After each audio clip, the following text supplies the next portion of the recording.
ఇటీవల చాలామంది సాయిబాబా వారు ముస్లిం అని రకరకాల వాళ్ళు రకరకాలుగా ప్రచారం చేయడం మొదలుపెట్టారు. కానీ మనము సాయిబాబా వారు ఏంటో అనేటటువంటిది ఇతర పూర్వం సన్యాసులు ఏమన్నారో, రమణ మహర్షి, కంచి పరమాచార్య, నీమ్ కరోలి బాబా వంటి జ్ఞానులు ఏమన్నారో మనం ఈ వీడియోలో చూద్దాం.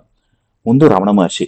రమణ మహర్షికి సంబంధించినంత వరకు సాయిబాబా వారి పేరు రమణ పెరియ పురాణంలో 2 సార్లు వస్తుంది. మౌంటైన్ పాత్ అనేటటువంటి రమణ మహర్షి ఆశ్రమం పబ్లిష్ చేసేటటువంటి అఫీషియల్ జర్నల్లో 5 సార్లు వస్తుంది. అసలు ఏముంటుంది, దాంట్లో ఏముందో అనేటటువంటిది మనం చూద్దాం. First of all Ramana Maharshi చెప్తే మనం ఎందుకు వినాలి అనేటటువంటిది ఒకటి వస్తుంది. అయితే శృంగేరి పీఠాధిపతి, శృంగేరి పీఠ మీ యొక్క అఫీషియల్ మ్యాగజైన్లో రమణ మహర్షి గురించి రకరకాల ఆర్టికల్స్ మనకి కనిపిస్తాయి. ఎందుకంటే రమణ మహర్షిని వాళ్ళు ఒక జ్ఞానిగా గుర్తిస్తారు. అసలు రమణ మహర్షి ఒక కథ ఏంటని చూస్తే, రమణ మహర్షి చిన్నప్పుడు అరుణాచలానికి వెళ్ళి శివుడి దగ్గరికి వెళ్ళి, తండ్రి నేను వచ్చావని అని తపస్సులో కూర్చుంటే, ఆయన తపస్సు చేస్తున్నప్పుడు ఒక గుహలో ఆయన ఆయన యొక్క తొడని పురుగులు వచ్చి కొరికి తినేసినా కూడా ఆయనకి తెలియలేదు. ఆయన అయినటువంటి ధ్యానంలో అలా 10 సంవత్సరాలు గడిపారు. అలాగే ఒకసారి ఏమైంది అంటే ఆ ఆయన గురుమూర్తం అనేటటువంటి ప్రదేశంలో ఉన్నప్పుడు దొంగలు వచ్చి దొంగతనం చేస్తూ ఉంటే, ఆయన తపస్సులో ఉన్నప్పుడు ఆయన యొక్క కళ్ళు తెరచి ఆయన కళ్ళ లోపల ఒక రసం లాంటిది పోశారు. కళ్ళు బాగా ఆ హింస పెట్టేటటువంటి రసం లాంటిది పోస్తే ఆయనకు తెలియకుండా అలాగే ధ్యానంలో ఉన్నారు. ఆయన కొన్ని సంవత్సరాలు తపస్సు చేసిన తర్వాత ఆయన ఒక సిద్ధ పురుషుడు అయ్యాడు. ఆయన ఒక జ్ఞాని అయ్యాడు. అయితే మనకి రమణ ఆశ్రమంలో ఒక పుస్తకం కనిపిస్తుంది. మనకి ఆ భారద్వాజుడు రామాయణంలో ఉన్నట్టే భారద్వాజ ఆశ్రమాన్ని డిస్క్రైబ్ చేసేటప్పుడు మనకి ఏం కనిపిస్తుంది అంటే, అన్ని రకాల జంతువులు, కుక్కలు, పిల్లులు, పరస్పరం విరుద్ధంగా ఉండేటటువంటి జంతువులు ఏవైతే ఉన్నాయో అవి ప్రశాంతంగా ఒక చోట కలిసి కూర్చుని ఉండేవి ఆ భారద్వాజ ఆశ్రమంలో. అలాగే రమణ మహర్షి ఆశ్రమంలో కూడా రకరకాల జంతువులు కలిసి కూర్చుని ఉండేవి.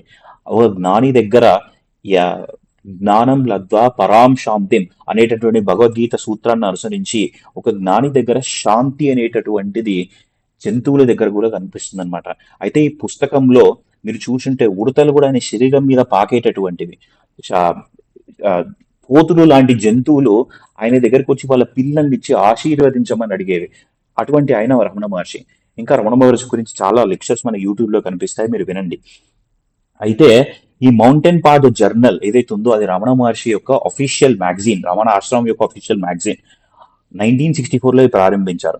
దాంట్లో ఉండేటటువంటి ఫస్ట్ పబ్లికేషన్ లో మనం చూసినట్టయితే శృంగేరి జగద్గురు, శృంగేరి పీఠం యొక్క జగద్గురు ఎవరైతే ఉన్నారో దానికి ఒక మెసేజ్ రాశారు. ఆ మెసేజ్ దీంట్లో రాసింది. అంతేకాకుండా అప్పటి ప్రెసిడెంట్ కూడా ఆ మెసేజ్ రాశారు. మనం అది కూడా చూద్దాం. ఇది ఫస్ట్ జర్నల్. దీంట్లో రాధాకృష్ణన్ అప్పటి ప్రెసిడెంట్, శృంగేరి పీఠం ఈ మ్యాగజైన్ ఆశీర్వదిస్తూ బ్లెస్సింగ్స్ ఇస్తూ ఈ జర్నల్ సక్సెస్ అవ్వాలి అనేటటువంటి విధంగా ఆయన కోరుతూ ఆయన మెసేజ్ ఇచ్చారన్నమాట. సో ఇది మౌంటైన్ పాత్ జర్నల్. సో దీంట్లో మనకి 5 సార్లు సాయిబాబా వారి పేరు వస్తుంది. సో ఒకటి రమణ పెరియపురాంలో పేజ్ నెంబర్ 149 బివి నరసింహస్వామి అనేటటువంటి రమణ మహర్షి భక్తుడు సాయిబాబా దగ్గరికి వెళ్ళారని, తర్వాత ఆర్థర్ ఆస్బోర్న్ అనేటటువంటి ఆయన రమణ మహర్షి తన భక్తుడైన ఆర్థర్ ఆస్బోర్న్ కి సాయిబాబా యొక్క చరిత్ర కూడా రాయమని పేజ్ నెంబర్ 413లో చెప్పిస్తుంది అనమాట. అయితే దీంట్లో మనకి రాస్తుంది, భగవాన్ స్పెసిఫికలీ ఆర్డర్డ్, సాయిబాబా వారు వెస్టర్న్ వరల్డ్ కి తెలియాలి కాబట్టి నువ్వు ఇంక్రెడిబుల్ సాయిబాబా అనేటటువంటి పుస్తకం రాయి అని రమణ మహర్షి వారు ఆర్థర్ ఆస్బోర్న్ కి చెప్పారు. ఇది మన గూగుల్లో కూడా చూస్తే ఆర్థర్ ఆస్బోర్న్ రమణ మహర్షి కి సంబంధించినటువంటి చాలా పుస్తకాలు రాశారు. ఆయన లోపల ఉండేటటువంటి ఒక పుస్తకం ఇంక్రెడిబుల్ సాయిబాబా అనేటటువంటిది కూడా మనకి కనిపిస్తుంది. అలాగే పేజ్ నెంబర్ 147, 149లో బివి నరసింహస్వామి అతను రమణ మహర్షి గురించి ఒక పుస్తకం రాశారు. అదే రమణ మహర్షి గురించి ఒక పుస్తకం రాసినటువంటి బివి నరసింహస్వామి సాయిబాబా వారి దగ్గరికి వెళ్ళినట్టు మనకి పేజ్ నెంబర్ 149లో కనిపిస్తుంది. సో మనం ఇక్కడికి వెళ్తే పేజ్ నెంబర్ 149కి వెళ్తే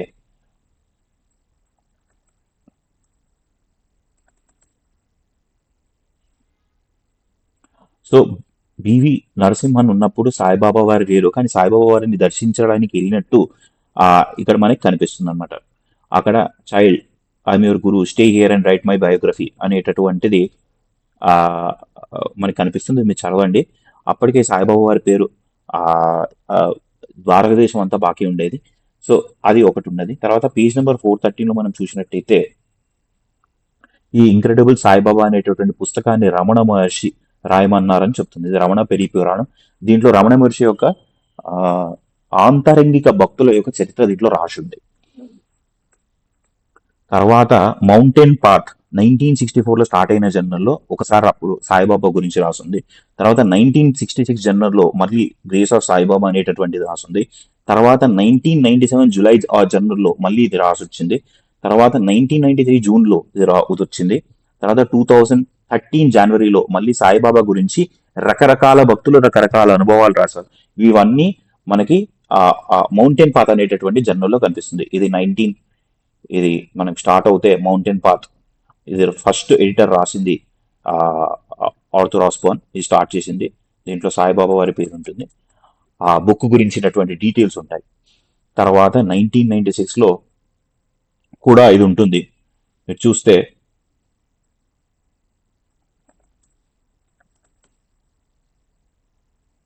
గ్రేస్ ఆఫ్ సాయిబాబా అనేటటువంటి దీంట్లో రాసి ఉంటుంది. తర్వాత mountain path 1977 sorry incredible Saibaba అనేటటువంటిది మనకి రాసింది. తర్వాత 1993 ఎడిషన్ రమణ మహర్షి ఇచ్చినటువంటి రమణ మహర్షికి సంబంధించినటువంటి జర్నల్లో ఇది ఒకసారి రాసుంటుంది, మీరు చదవండి. తర్వాత 2013లో కూడా ఇది రాసుంటుంది.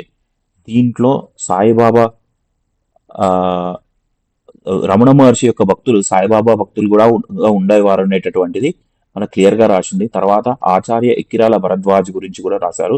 ఆయన వల్లే సాయిబాబాకి సంబంధించినటువంటి చరిత్ర ఏదైతే ఉందో మనకి ఆంధ్రదేశంలో చాలా పాకి ఉన్నదన్నమాట. ఓకే. ఇప్పుడు మనం కంచి పరమాచార్య దగ్గరకు వద్దాం. కంచి పరమాచార్య 68వ పీఠాధిపతి కంచి మఠానికి. అక్కడ కంచి కామాక్షిని ఆరాధన చేస్తారు.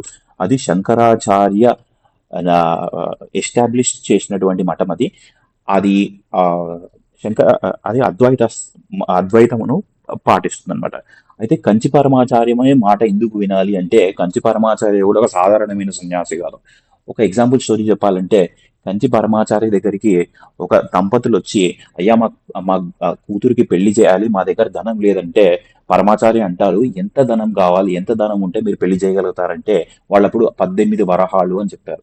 అప్పుడు పరమాచార్య ధ్యానంలో కూర్చున్నారు. ధ్యానంలో కూర్చున్న కొంచెంసేపటికి ఒక అతను ఒక ఒక ధనం ఉండేటటువంటి పరమాచార్య భక్తుడు అలా పరమాచార్య దగ్గరకు వచ్చి, పరమాచార్య మీ దగ్గరికి ఇక్కడికి వస్తుంటే నాకు ఎందుకో మీకు 18 వరాహాలు ఇవ్వాలనిపించింది బంగారము, ఇది తీసుకోండి అని అక్కడ బంగారం పెట్టేసి ఆయన దగ్గర ఉండేటటువంటి ఒక ప్లేట్ లో పెడితే పరమాచార్యుని సత్యదండంతో ఆ దంపతులకి ఇచ్చేసి, తీసుకోండి ఈ ధనంతో మీరు మీ యొక్క కూతురు వివాహం చెయ్యండి అనేటటువంటిది చెప్పడం జరిగింది.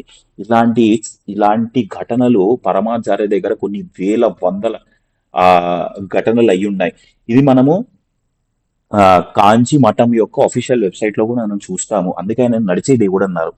అయితే కంచి పరమాచార్య బతుకున్నప్పుడు ఆయన చెప్పినటువంటి స్పీచెస్ ఏవైతే ఉన్నాయో అవన్నీ దైవతిన్ కురల్ అనేటటువంటి పుస్తకంలో రికార్డ్ చేయబడింది. ఇది కంచి మఠం వాళ్ళు అఫీషియల్ గా అమ్ముతారు. ఇది మనకి 7 వాల్యూమ్స్ లో ఉంది. దీంట్లో 6500 పేజెస్ దాకా ఉన్నాయి. అయితే ఇది తమిళంలో దైవతిన్ కురల్ అంటే ఇంగ్లీష్ లో వాయిస్ ఆఫ్ గాడ్ అని, తెలుగులో దేవుని స్వరం అని చెప్పి కూడా దీన్ని అంటారు. ఇది మన కాంచి మఠంలో ఆడియోస్ కూడా ఉంటాయి. వాళ్ళ అఫీషియల్ వెబ్సైట్ లో చూడొచ్చు. ఈ దైవతిన్ కురల్ రాసినటువంటి వ్యక్తి అంటే పరమాచార్య బతుకున్నప్పుడు పరమాచార్య చెప్పారో ఆయన పక్కనే ఉండి ఆయన శిష్యుడిలాగా మొత్తం రాసినటువంటి వ్యక్తి గణపతి గారు. ఇదే ఆయన చూడండి, ఇది compiled and structured by author Ganapati అనేటటువంటిది మనకు రాసింది. అయితే ఈ గణపతి గారు పరమాచార్యకు సంబంధించినటువంటి దైవతిన్ కురలే కాకుండా ఇంకా వేరే పుస్తకాలు కూడా రాశారు, చూద్దాం. అయితే ఇది రా గణపతి అనేటువంటి వాళ్ళ ఒక వెబ్సైట్. దాంట్లో ఆయన పరమాచార్య మీద రాసినటువంటి పుస్తకాలే కాకుండా ఆయన సాయిబాబా మీద, సత్య సాయిబాబా మీద కూడా పుస్తకాలు రాశారని క్లియర్ గా తెలుస్తుంది. అయితే ఇక్కడ మనం చూడాల్సింది ఏంటంటే, రమణ మహర్షి యొక్క శిష్యుడు రమణ మహర్షి గురించి సాయిబాబా గురించి రాశాడు. అలాగే పరమాచార్య యొక్క శిష్యుడు పరమాచార్య మీద, సాయిబాబా మీద, భగవాన్ సత్య సాయిబాబా మీద కూడా పుస్తకాలు రాశారు.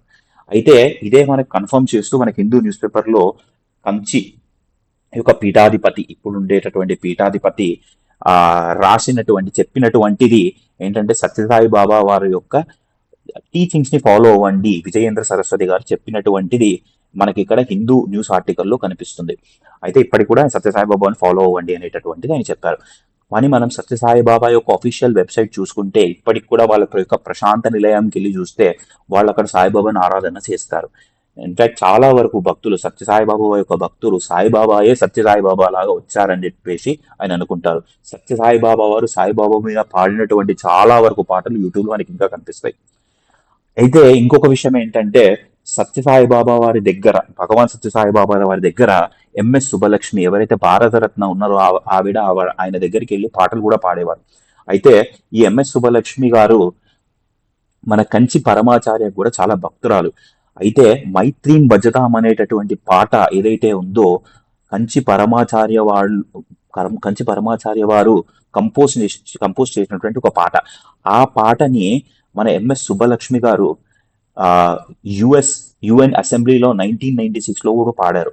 ఇది పాడిన తర్వాత ఆవిడకి అందరు లేచి నించుని చప్పట్లు కొట్టినటువంటిది కూడా మనకి యూట్యూబ్ లో కనిపిస్తుంది. ఇది మనకి వికీపీడియాలో కూడా ఉంది. అయితే అదే ఎంఎస్ సుబ్బలక్ష్మి గారు భగవాన్ సత్యసాయిబాబా దగ్గరికి వెళ్ళి మాట్లాడి భగవాన్ సత్యసాయిబాబా యొక్క గొప్పదనం చెప్పడం అనేటటువంటిది మనకి యూట్యూబ్ లో వీడియోలు కూడా కనిపిస్తుంది. సో అప్పుడు కాంచి పరమాచార్య యొక్క భక్తులు ఎవరైతే ఉన్నారో సత్యసాయిబాబా వారి యొక్క భక్తులై ఉన్నారని మనకు క్లియర్ గా తెలుస్తుంది. కానీ సత్యసాయిబాబా వారి యొక్క ప్రశాంత నిలయంలో సాయిబాబా యొక్క ఆరాధన జరుగుతుంది అనేటటువంటిది ప్రపంచం మొత్తం తెలుసు. ఇన్ఫాక్ట్ అప్పుడు ఒక సీరియల్ వచ్చింది. ఏం సీరియల్ అంటే షిరిడి సాయి పర్తి సాయి దివ్య కథ అనేటటువంటిది ఒక సీరియల్ కూడా అప్పుడు మనకి రిలీజ్ అయింది. మీరు ఇంటర్నెట్ లో వెతకండి, కనిపిస్తుంది.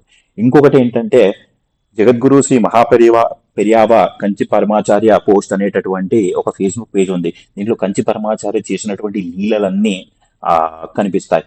ఇదే ఫేస్బుక్ పేజ్ లో మనకి క్లియర్ గా ఏం కనిపిస్తుందంటే, అప్పుడు కంచి పరమాచార్య యొక్క భక్తులు ఎవరైతే ఉన్నారో సాయిబాబా మందిరాలలో రామాయణ యొక్క ప్రవచనం చెప్పారు అనేటటువంటిది మీకు తెలుస్తుంది. ఇక్కడ మీరు చూస్తే శ్రీమద్ రామాయణ ఉపన్యాసం వుడ్ టేక్ ప్లేస్ అస్ నవహం ఎట్ మైలాయ్ శ్రీ సాయిబాబా టెంపుల్ అనేటటువంటిది తెలుస్తుంది.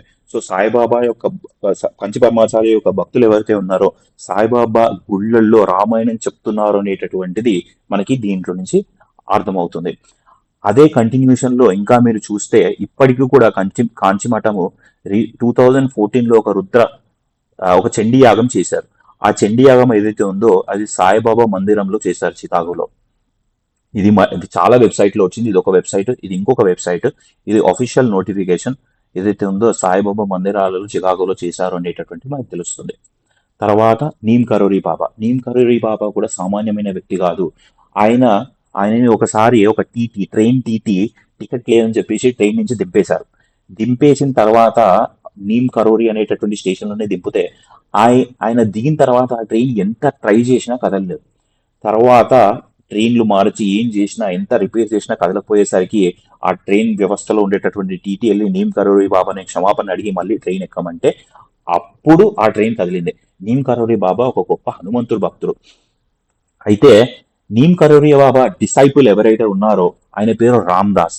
ఆయన అప్పుడు అసిస్టెంట్ ప్రొఫెసర్ ఉండే హార్వర్డ్ యూనివర్సిటీకి. ఆయన పుస్తకం అనేటటువంటి మిరాకిల్ ఆఫ్ లవ్ అనేటటువంటి పుస్తకం నీమ్ కరోరీ బాబా గురించి రాసినటువంటి పుస్తకం. ఇదే ఆ పుస్తకం.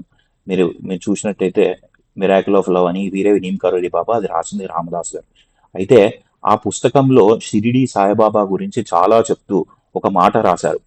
ఎ picture of Shirdi Saibaba was given to Maharajji and placed at his feet. Maharajji అంటే ఇక్కడ Neem Karoli Baba. Ramaraji immediately sat up and took up the picture. It does not belong here. He was a very good Baba. Maharaj said and put the picture by his head. అంటే neem Karoli బాబా యొక్క పాదాల దగ్గర Shirdi Saibaba photo పెడితే అది ఇక్కడ పాదాల దగ్గర ఉండొద్దు అని తన తలకాయ దగ్గర పెట్టుకున్నాడు అనేటటువంటిది ఉంటాయి. ఇంకా చాలా విషయాలు ఉంటున్నాయి. అయితే రామదాస్ అనేటటువంటి ఆయన 27 సంవత్సరాలకి assistant professor at Harvard university top 5 universities, top 10 university of the world లో ఉంటుంది. తర్వాత మనము పెద్ద సన్యాసుల యొక్క ఒపీనియన్ చూద్దాం సాయిబాబా గురించి ఏమన్నారో. ఒకటి, పెజావర హెడ్ ఆఫ్ పెజావర స్వామి విశ్వేశ తీర్థం అంటారు మనము. వీరు 8 సంవత్సరాల వయస్సులో సన్యాసం తీసుకున్నారు. మధ్వాచార్య పరంపరకు సంబంధించినటువంటి వారు. అయితే ఆయన ఒక స్టేట్మెంట్ చేశారు. ఇక్కడ మనం చూస్తుండొచ్చు. మ్యాంగ్లూరులో మాట్లాడుతూ Pejavara Swami said like Raghavendra Swami and Madhvacharya and Shirdi Saibaba also saints. అయితే ఆయన రాఘవేంద్ర స్వామి మధ్వాచార్య ఎలా అయితే ఉన్నారో సాయిబాబా కూడా అలాగే ఒక సెయింట్ అనేటటువంటి మాటలు చెప్తూ, అప్పుడు సాయిబాబా దేవుడా కాదా అనేటటువంటి మాటలు వచ్చినప్పుడు లేదు, ఆయన రాఘవేంద్ర స్వామి మధ్వాచార్యలా ఒక సెయింట్ అనేటటువంటి మాట చెప్పడం జరిగింది. ఇది దాని తమిళ్ వర్షన్, ఇది దాని లింక్. తర్వాత గణపతి సచ్చిదానంద గారు వీరు అవధూత దత్త పీఠానికి స్థాపకులు. వీరు సాయిబాబా యొక్క మందిరమునకు వెళ్ళి నమస్కారం పెట్టడం అనేటటువంటిది మనకి ఈ వీడియోలో కనిపిస్తుంది. అంతేకాకుండా ఈ వీడియో మనం చూస్తే అవధూత భక్తులు అధిక సంఖ్యలో పాల్గొని సచ్చిదానంద స్వామి ప్రవచనాన్ని భక్తి శ్రద్ధలతో విన్నారు. సాయిదత్త పీఠం వార్షికోత్సవ కార్యక్రమం. అయితే గణపతి సచ్చిదానంద వారు ఆ సాయిబాబా టెంపుల్కి వెళ్ళడం అనేటటువంటిది దీంట్లో మనకు కనిపిస్తుంది. ఇదే వారి ఆశ్రమం. ఇది చాలా పెద్ద ఆశ్రమం మైసూర్లో. వాళ్ళకి చాలా బ్రాంచెస్ ఉన్నాయి. ఇంటర్నేషనల్ గా చాలా వాళ్ళు వేద ప్రచారం చాలా చేస్తారు. ఓకే, నెక్స్ట్ వచ్చేసి హంపి జగద్గురువులు విరూపాక్ష విద్యారణ్య స్వామి. ఆయన సాయిబాబాకి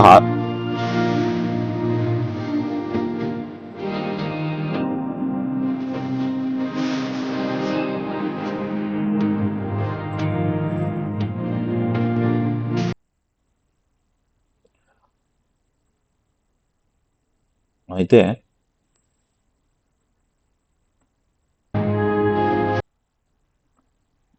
అయితే ఈ హంపి విరూపాక్ష మఠ అనేటటువంటిది 12వ జగద్గురు శృంగేరి పీఠానికి 12వ జగద్గురు ఎవరైతే ఉన్నారో విద్యారణ్య స్వామి అనేటటువంటి వారు ఎస్టాబ్లిష్ చేసినటువంటి మఠం. అయితే ఆ మఠము ఇప్పటికీ ఉంది. దాంట్లో సన్యాసులు ఒకరి తర్వాత ఒకరు వచ్చి ఇప్పుడు ప్రెసెంట్ ఉండేటటువంటి సన్యాసి ఎవరైతే ఉన్నారో ఆయన విరూపాక్ష విద్యారణ్య స్వామి. సో ఈ మఠాన్ని ఎస్టాబ్లిష్ చేసింది శృంగేరి పీఠాధిపతి. 12th సెంచరీలో ఇది ఎస్టాబ్లిష్ చేశారు. ఇది విద్యారణ్య స్వామి సాయిబాబా దగ్గరికి వెళ్ళి హారతి తీయడం అనేటటువంటిది మనం చూసాం. తర్వాత ఈయన సిద్ధేశ్వరానంద స్వామి కురతాళం పీఠాధిపతి. ఈయన మనం చూసినట్టయితే ఈ వీడియో చూడండి. ఆయన వెళ్ళి సాయిబాబా యొక్క మందిరంలో ప్రవచనం చెప్పడం అనేటటువంటిది కనిపిస్తుంది మనకి. అయితే ఇదే వీడియోలో అరౌండ్ 3 minutes లో మీరు చూసినట్టయితే ఆయన బాబా గురించి మాట్లాడటం జరుగుతుంది. చూడండి. ఈనాడు ఈ పవిత్రమైన సాయి మందిరంలో గురు పరంపరల గురించి ఆలోచనలు చేయటం చాలా సంతోషకరంగా ఉంది. తర్వాత స్వామి శివానంద గారు కూడా ఒక సన్యాసి. ఆయన founder of divine life society అనేటటువంటి సొసైటీని స్థాపన చేసినటువంటి వారు. అయితే ఆయన నరసింహ స్వామీజీ రాసినటువంటి లైఫ్ ఆఫ్ సాయిబాబా అనేటటువంటి పుస్తకంలో ఫార్వర్డ్ సెక్షన్లో ఆయన సాయిబాబా గురించి రాశారు. ఇది కూడా మనకు తెలుస్తుంది. నెక్స్ట్ చిన్మయ మిషన్ అనేటటువంటిది ఏదైతుందో అది కూడా ఒక హిందూ రిలేటెడ్ ఆర్గనైజేషనే. వాళ్ళు చాంటింగ్ అంటే సాయిబాబా షిరిడి దగ్గరికి వెళ్ళి భగవద్గీత విష్ణు సహస్రనామ పారాయణ చేసినట్టు వాళ్ళ యొక్క అఫీషియల్ వెబ్సైట్లో తెలుస్తుంది. అతని దేవుడు అనేటటువంటిది ఆయన చెప్పుకున్నాడా లేదా? బహుశా ఆయన ఆ మాట చెప్పుకున్నాడు. అతను ఉన్నంత వరకు అందరికీ వచ్చిన వాడికి లేదనకుండా అన్నం పెట్టేవాడు ఆయన.